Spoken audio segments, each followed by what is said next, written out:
Hi, I'm John Borland from Spacious Coaching. So this week we're thinking about mental health, and there are loads of things that impact our mental health, from stuff that's happening out there in the world to things closer to home, to the way in which we sleep or we eat or we exercise. I'm sure you know loads of this stuff.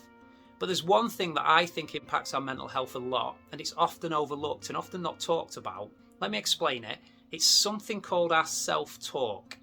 Now, if you haven't heard about this before, self-talk is effectively anytime we think a thought about ourselves, that is our self-talk.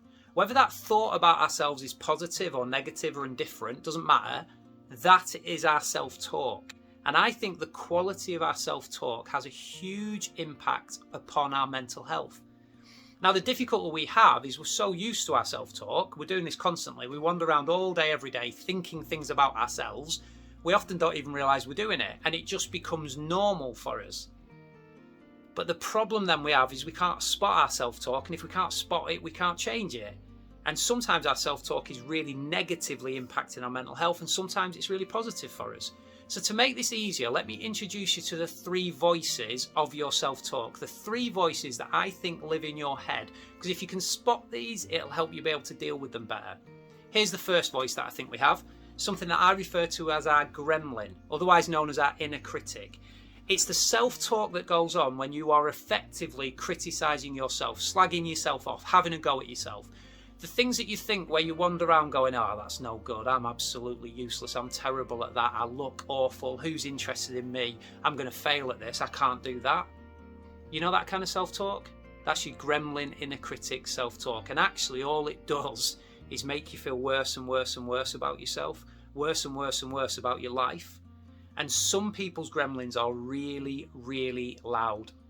And if you let your gremlin follow you around all day, constantly chirping and criticising you, when you go to bed at night, you ain't going to feel that good about yourself. It's as simple as that. And there's nothing wrong particularly with the world or your life. It's just that your gremlin is running rampage in your own mind.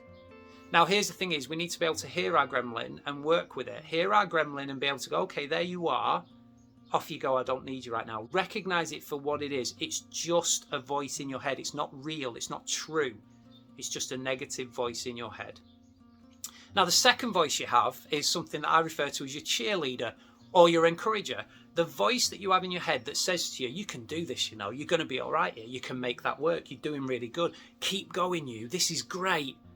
That kind of cheerleader. Imagine having your own personal cheerleader. It'd be a bit weird, wouldn't it? But it follows you around all day, kind of just bigging you up, cheering you on, championing you. Imagine that and going to bed at night and how you'd feel. You'd feel so good about yourself. You really would. It's completely different from your gremlin voice. And yet for so many of us, our gremlin is really loud and dominant. It kind of shouts and shouts and shouts in our head, and it's the voice we listen to the most. And for some of us, our cheerleader barely gets a look in. We need to try and readdress that balance. And the only way we can readdress it is by noticing which voice our self-talk's coming from, being able to recognise it's just self-talk and being able to flip it around. So now when I hear my gremlin, I'm able to go, okay, gremlin, there you are. I can hear you. It's not true, it's just my self-talk.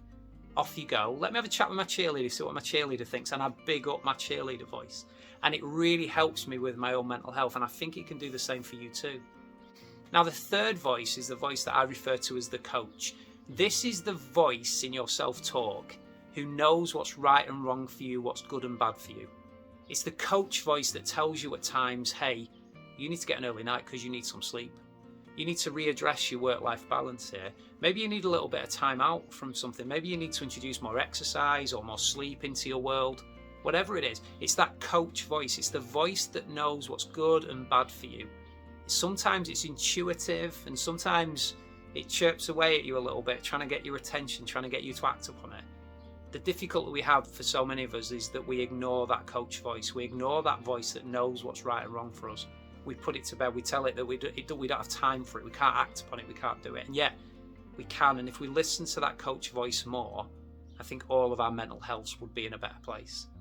So they're the three for you: your gremlin, your cheerleader, and your coach. If you can start to hear them, you can start to listen to them, start to flip them, big up the ones that are helpful for you, quieten the ones that aren't.